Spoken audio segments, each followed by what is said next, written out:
ബഹുമാന്യ സദസ്സിലെ എൻ്റെ വിനീതമായ നമസ്കാരം. എനിക്കിന്നിവിടെ പ്രതിപാദ്യ വിഷയമായി ലഭിച്ചിരിക്കുന്നത് SNDP യോഗം എൻ്റെ അഭിമാനം എന്ന വിഷയമാണ്. ശ്രീനാരായണ ധർമ്മ പരിപാലന യോഗം പേരിൽ തന്നെ ധർമ്മമുള്ള ഒരു അവതാരമൂർത്തിയാൽ സംസ്ഥാപിതമായ ഏത് സംഘടനയാണ് ഇന്ന് ഈ ലോകത്തുള്ളത്? ശ്രീനാരായണ ധർമ്മ പരിപാലന യോഗം എന്ന പേര് നിർദ്ദേശിച്ചത് ഗുരു അത് അംഗീകരിക്കുമ്പോൾ ഗുരുദേവൻ വിഭാവനം ചെയ്ത സംഘടന തന്നെയാണിതെന്ന് നമുക്ക് അനുമാനിക്കാം.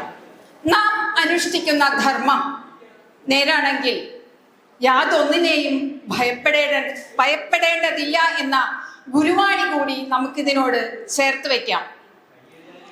1916 ഗുരുദേവന്റെ ഷഷ്ടിപൂർത്തിക്കും ഗുരുദേവനാൽ രൂപീകൃതമായ യോഗത്തിന്റെ 13ാമത് വാർഷികത്തിലും മഹാകവി കുമാരനാശാനാൽ രചിച്ച ഗുരുസ്തവത്തിൽ അങ്ങേ തിരുവള്ളൂരിൽ ഒരു അൻപിൻ വിനിയോഗം ഞങ്ങൾക്ക് ശുഭം ചേർത്തിടുമീ ഞങ്ങളുടെ യോഗം, ഞങ്ങൾക്ക് നന്മ കൊണ്ടുവരുന്ന ഞങ്ങളുടെ ഈ യോഗം എന്നതിനെ വിവക്ഷിച്ചാൽ SNDP എന്നതിനെ മാറ്റി നിർത്താനാകുന്നില്ല.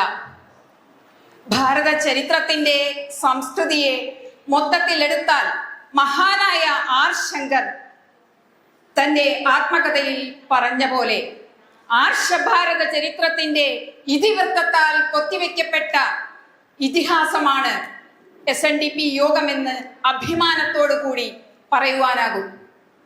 ചെങ്ങമ്പുഴ കൃഷ്ണപിള്ള തന്റെ ഒരു ലേഖനത്തിൽ ലോകത്താകമാനമുള്ള സംഘടനയെ എടുത്താൽ SNDP യോഗം ഒരു തീവണ്ടിയായി സങ്കല്പിച്ചാൽ SNDP യോഗം അതിന്റെ തലവണ്ടിയാണ്, എഞ്ചിനാണെന്ന് തന്നെ പറയാം.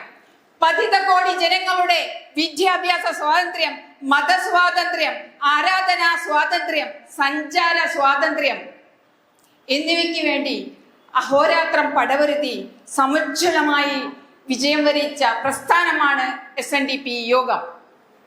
അജ്ഞാനമാകുന്ന അന്ധകാരത്തിന്റെ അടിമത്വത്തിന്റെ ചങ്ങല കണ്ണികളാൽ തികച്ചും അടിമകളായി നരക തുല്യമായ ഒരു ജീവിതം നയിച്ചു കൊണ്ടിരിക്കുന്ന ഒരു പ്രസ്ഥാനത്തിന്റെ ചരിത്ര നേട്ടമാണ്, ഒരു സമുദായത്തിന്റെ ചരിത്ര നേട്ടമാണ് SNDP യോഗം എന്ന പ്രസ്ഥാനം.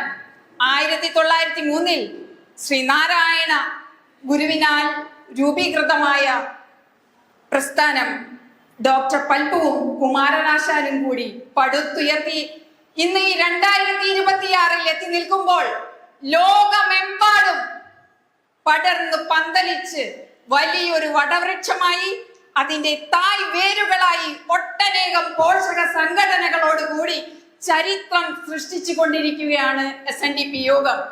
142 പരം യൂണിയനുകളും 7000 പരം ശാഖായോഗങ്ങളും എല്ലാ ഞായറാഴ്ചകളിലും കൃത്യമായി യോഗം ചേരുന്ന 3.5 ലക്ഷത്തിലധികം വരുന്ന മൈക്രോ ഫിനാൻസും ഈ ശാഖായോഗത്തിന്റെ കീഴിൽ വരുന്ന 35,000 പരം കുടുംബ യൂണിറ്റുകളും മാസത്തിൽ ഒരിക്കൽ യോഗം ചേർന്ന് കൃത്യമായി കണക്കുകൾ സൂക്ഷിച്ച് കൃത്യമായി ഓഡിറ്റ് നടത്തി കൃത്യമായി വാർഷികം കൂടുകയും ചെയ്യുന്ന എണ്ണയറ്റ യന്ത്രം പോലെ പ്രവർത്തിച്ചു കൊണ്ടിരിക്കുകയാണ് ഇന്ന് നമ്മുടെ SNDP യോഗം എന്ന പ്രസ്ഥാനം. ഈ പ്രസ്ഥാനത്തിന്റെ ഭാഗമായി പ്രവർത്തിക്കാൻ കഴിഞ്ഞത് സമസ്ത മേഖലകളിലും സ്വാധീനം ചെലുത്തിക്കൊണ്ട് ഒരു ഇതിഹാസമായി ചരിത്രം സൃഷ്ടിച്ചു കൊണ്ടിരിക്കുന്ന ഈ സംഘടനയുടെ ഭാഗമായി ചേർന്ന് നിന്ന് പ്രവർത്തിക്കാൻ കഴിഞ്ഞതിൽ ഞാൻ അഭിമാനം കൊള്ളുന്നു.